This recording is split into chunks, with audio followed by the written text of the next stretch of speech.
오늘부터 다니엘서가 이제 들어가게 됐습니다. 다니엘서는 정말 이스라엘이 멸망하고 포로 생활을 하는 그런 암울한 시기에 정말 하나님 백성이 믿지 않는 제국의 심장부에 들어가서 어떻게 우리가 살아야 되는가, 우리의 어떤 믿지 않는 세상 속에서 혹은 우상을 섬기고 있는 그런 중심지에 들어가서 우리는 어떻게 우리의 신앙을 지키고 어떻게 우리의 신앙을 나타내야 되는가에 대한 어떤 교훈을 우리에게 보여주는 아주 훌륭한 그런 성경입니다. 그래서 이런 말씀은 지금 코로나 이후 이 시대에 우리가 배워야 할 신앙의 정신, 신앙의 태도를 가르친다고 볼 수 있겠습니다. 일단 다니엘 하면은 하면은 심판이라는 뜻입니다. 그러니까 이스라엘의 단지파 하면 그 단이라는 그 이름 자체가 심판 이런 뜻을 갖고 있습니다. 엘은 하나님이니까 다니엘이라는 말은 하나님이 심판하신다 이런 의미를 갖고 있는 이름입니다. 그들이 유다 왕 여호야김 3년에 포로로 끌려갔다라고 하는데 일단 1차 침공을 해가지고 바벨론이 갈그미스 전투에서 승리해서 이집트와 아수르가 이제 쇠락하고 이집트하고 바벨론하고 패권 전쟁을 해서 거기서 승리를 하게 됩니다. 그래서 이제 여호야김 3년에 예루살렘을 포위하고 항복을 받아내고 그때 이 다니엘과 왕족, 귀족 좀 쓸만한 인재들을 그때 잡아가고 성전 아주 값진 보물들도 그때 다 약탈해 간 것으로 성경에 나타나 있습니다. 그때가 한 BC 605년이라고 한다면 이제 고레스 왕 원년이라고 그래. 고레스는 이제 바사 제국, 바벨론 제국을 멸망시키고 바사 제국, 우리 세계사에서는 페르시아 제국이라고 하죠. 페르시아 제국을 일으킨 고레스 황제가 등극할 때까지 지냈다고 하니까 약 75년 동안. 그러니까 저 우상을 섬기는, 그리고 자기 나라를 멸망시켰고 또 우상을 섬기고 믿지 않는 그런 제국의 심장부에서 지도자로서, 영향력 있는 지도자로서 75년간을 활동했던 그런 인물이라고 보면 됩니다. 그러니까 정권이 바뀌어도 중용할 수밖에 없는 그만큼의 뛰어나고 또 아주 나라에서는 필요한 인재, 이런 느낌으로 다니엘을 볼 수가 있습니다. 그렇게 해서 끌려가게 됐는데 이 바벨론 제국의 특징, 그러니까 아수르도 그렇고 바벨론도 그렇고 피지배 민족들의 뛰어난 인재들을 자기 사람으로 만들어서 자기 제국에 등용해서 아주 중용하는 그런 정책을 펴게 됩니다.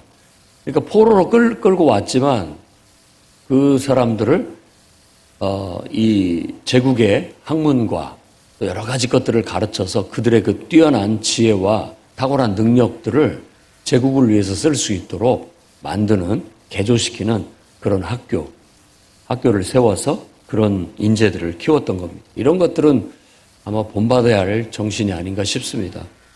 아무튼 자꾸만 내치는 것보다는 사람들의 많은 인재들을 발굴해서 어떤 적이고 아군이고 적이고를 떠나서 어떤 인재, 뛰어난 능력 있는 사람들을 귀하게 여기고 그런 사람들을 중용하는 것은 굉장히 좋은 정신이라고 할 수 있겠습니다.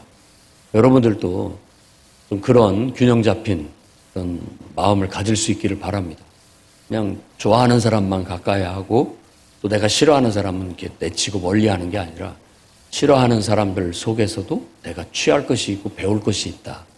이런 정신을 가질 때 우리가 더 균형 잡히고 더 큰 인격을 가질 수가 있게 되는 겁니다. 아무리 내가 싫고 미워하고 못됐다라고 할지라도 거기에서 배울 점이 있다라는 거. 그런 것들은 배울 건 배우겠다라는 그런 마음으로 받아들이게 된다면 더 큰 발전을 이룰 수가 있다라는 겁니다. 그래서 이런 큰 제국들이 그래서 이렇게 큰 제국이 될 수 있었구나라고 생각해 볼 수 있는, 다 좋은 건 아니지만 그런 점들은 배울 필요가 있다라는 겁니다. 여러분들이 좀 그런 균형을 잘 유지해 나갈 수 있기를 바랍니다. 다니엘과 하나냐와 미사엘과 아사랴, 이건 히브리식 이름이고 아람어로 이제 그 바벨론식 이름은 벨드사살, 사드락, 메삭, 아벳느고, 이렇게 4명이 유대인들 중에서는 발탁이 돼서 그 왕립학교에 들어가게 된 겁니다.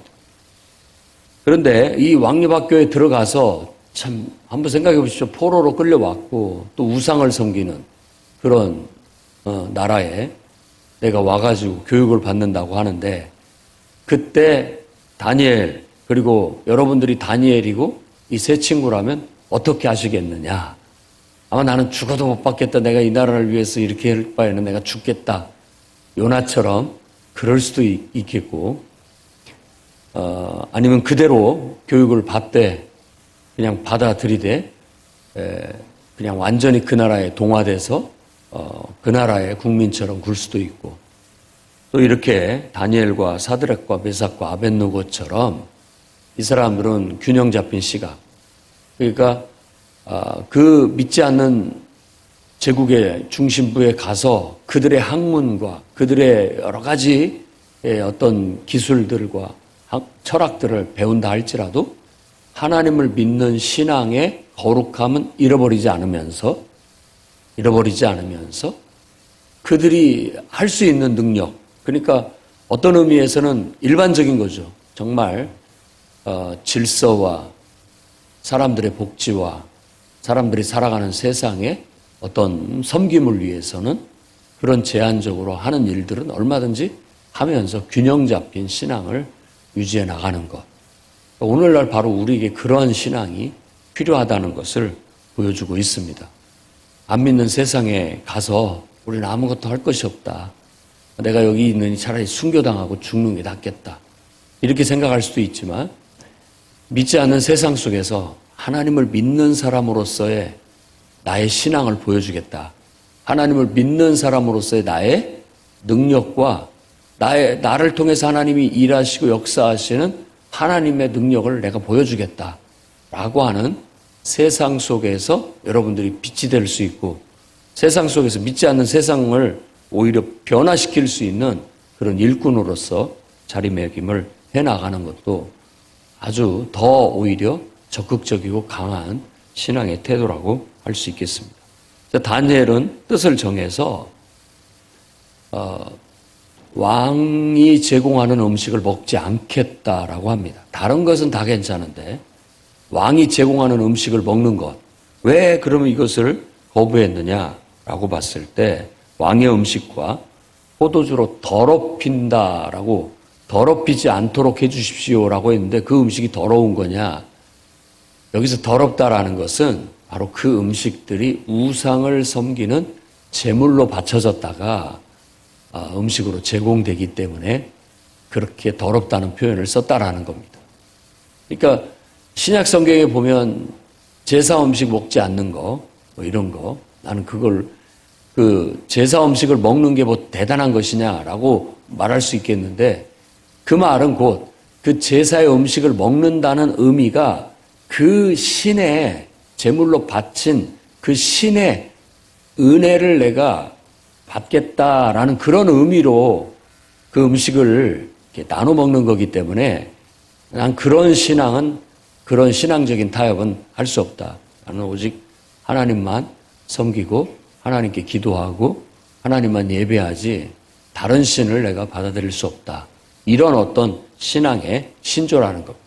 다른 건 몰라도 그것만큼은 절대 양보할 수 없고 포기할 수 없고, 그 문제라면 뭐 죽여도 괜찮다. 죽어도 괜찮다. 라는, 어떻게 보면 요즘 말하는 순교자의 신앙이죠. 어떻게 내가 하나님이 유일하신 하나님이고 살아계신 하나님인데 하나님 외에 다른 신을 섬길 수 있겠느냐? 그럴 수는 없다. 죽을지언정 그럴 수는 없다라고 하는 분명한 의지입니다. 근데 이런 포로로 끌려가서 그 나라의 그 막 제국이라는 엄청난 군대와 권력과 위압 속에서도 전혀 굴하지 않고 꿋꿋하게 자신의 소신을, 신앙의 소신을 말할 수 있다는 것. 당당하게 그 황관장을 찾아가서 자신의 신앙의 소신을 밝힐 수 있다는 것. 이게 우리가 배워야 할 점이라는 겁니다. 그냥 좋은 게 좋다고 위야무야 적절하게 그냥 타협하고 따라가는 게 아니라 얼굴은 웃으면서 다 좋지만 이것만큼은 안 된다라고 분명하게 자신의 신앙적인 소신을 밝힌다는 것. 이게 진짜 신앙인 것이죠. 여러분들도 믿지 않는 세상 속에서 그냥 뭐 교회 다녀도 이래도 돼 저래도 돼 하면서 여러분들을 이렇게 회유하려고 할 때에도 나는 웃으면서 그것 때문에 뭐 화낼 것도 없습니다. 웃으면서 분명하고 단호하게 이것은 나는 안 된다라고 다른 건 다 좋고 내가 얼마든지 협조하고 다 좋아하지만 이것만큼은 안 된다라고 웃으면서 당당하게 얘기하는 것이 바로 우리의 신앙의 순수함이고 거룩함을 지키는 거라고 볼 수 있습니다. 그래서 그에게도 확신을 주기 위해서 황관장도 나름대로 그것을 관리하고 지도하는 사람도 자기 책임이 있는 거잖아요. 자기 학생들을 잘 먹여서 건강하게 어떤 면에서도 부족함이 없이 만드는 게 자신의 사명인데 그렇게 음식을 주는 걸 다 먹지 않고 가려먹게 된다면 나중에 살이 빠지거나 뭐 병이 들거나 약하게 되면 그 문책을 내가 받겠다 할 거 아니냐라고 했는데 그건 염려할 것 없습니다 라고 하면서 10일 동안만 우리에게 그 고기 안 먹어도 되니까 채식을 주십시오. 그리고 난 다음에 우리들의 모습을 한번 평가해 보시고 결정하시지요 라고 해서 설득을 하게 됐고 10일 동안 봤더니 과연 다른 사람들보다 더 얼굴이 빛이 나고 또 모든 면에 있어서 더 좋아 보여서 그렇게 하도록 해서 3년 동안을 그렇게 채식을 제공하게 되었다라는 겁니다.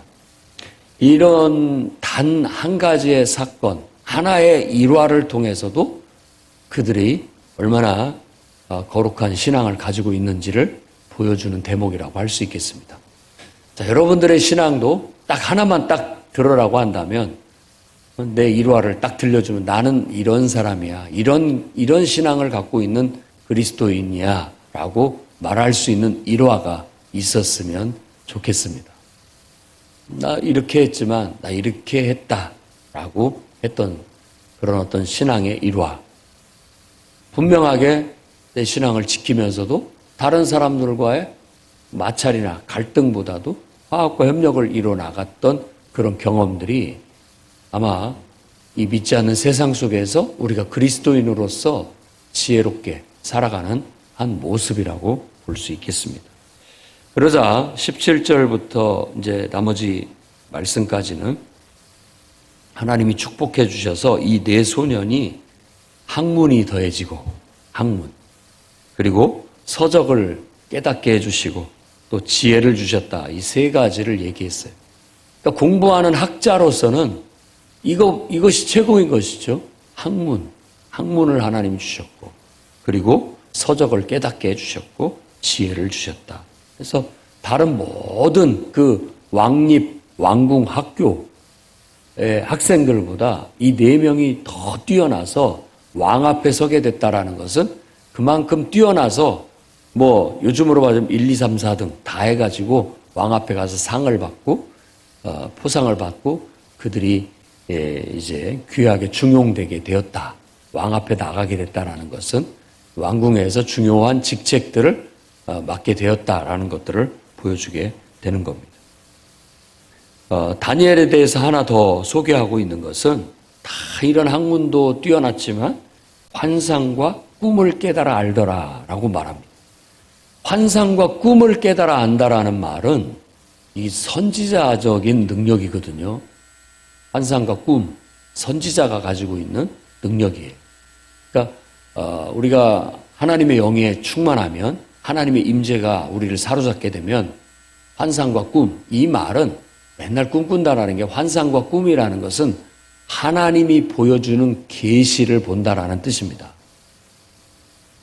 이 다니엘에게는 특히 영적인 능력이 있었는데 다니엘의 눈은 하나님의 환상과 계시를 보는 거예요. 그래서 영적인 어떤 분별력을 가지고 있었다는 거죠. 그러니까 신약 성경에도 바울이 성령의 은사들을 소개해 줄 때 지혜의 말씀, 지식의 말씀, 영들 분별함 이런 요소들이 바로 지혜와 계시의 영이라고 할 수가 있습니다. 그러니까 우리가 성령이 충만하면 우리 눈이 하나님의 눈으로 이렇게 덮여요. 내 눈이 아니라 하나님의 눈이 되는 거죠. 하나님의 눈. 그래서 하나님의 눈으로 이 사리를 분별할 수 있게 되고 세상 돌아가는 것을 해석하고 읽어낼 수 있는 그런 능력을 갖게 되는 겁니다. 지혜의 말씀, 지식의 말씀이죠. 딱 보면 안다는 것처럼 어떤 그런 것들을 분별할 수 있게 되는 거고 또 이렇게 기도하고 있으면 세상 돌아가는 것이 이렇게 환상처럼 보이고 그 속에서 하나님의 뜻이 읽혀져요. 하나님께서 어떻게 하려고 하시는구나. 하나님이 어떤 뜻을 갖고 계시는구나. 이런 것들을 읽어낼 수 있는 그런 거죠. 그래서 구약 성경에는 그런 어떤 영적인 계시로서 환상과 꿈 이런 것들을 얘기하게 됩니다. 환상과 꿈을 통해서 예언이 이루어지는 거죠. 다니엘은 지금 귀족이나 혹은 왕족이었는데 그가 어려서부터 신실한 신앙을 가지고 있었고 정말 믿지 않는 세상 나라 속에 세상 학문을 배우고 세상 철학을 배우고 세상 우상에 대한 이야기를 들었지만 그 속에서도 하나님을 믿는 신앙을 투철하게 지키면서 선별해서 지식을 받아들였을 뿐만 아니라 그는 기도의 사람으로서 하나님의 영이 충만해서 하나님의 눈으로 세상 돌아가는 것을 읽어내고 해석할 수 있는 영적인 능력까지 갖춘 사람이었다. 이런 사람이 믿지 않는 세상 속에서 존재할 때 그가 어떻게 하나님의 영광을 드러내고 어떻게 신앙인으로서 세상을 돕고 구원하는 데 쓰임을 받는지가 다니엘서의 큰 하나의 주제라고 할 수 있겠습니다. 저와 여러분들도 이제 그냥 믿는 사람들 속에서만 머무르는 것보다는 우리는 불신자들 속에 들어가서 우상을 섬기는 사람들 속에 들어가서 내가 불신자가 돼버리고 내가 우상 숭배자가 돼버리는 것이 아니라 오히려 그 속에 들어가서 정말 하나님을 믿는 신앙인으로서의 그 거룩함과 경건함과 탁월함과 지혜로움과 또 사람들을 어떻게 우리가 이 신앙으로 기도하는 사람으로서 기도의 능력으로 하나님의 능력으로 그 영혼들을 생명의 길로 진리의 길로 인도해 갈 수 있을까? 바로 그것을 실현하는 이 시대의 성도들이 되어야 되겠습니다.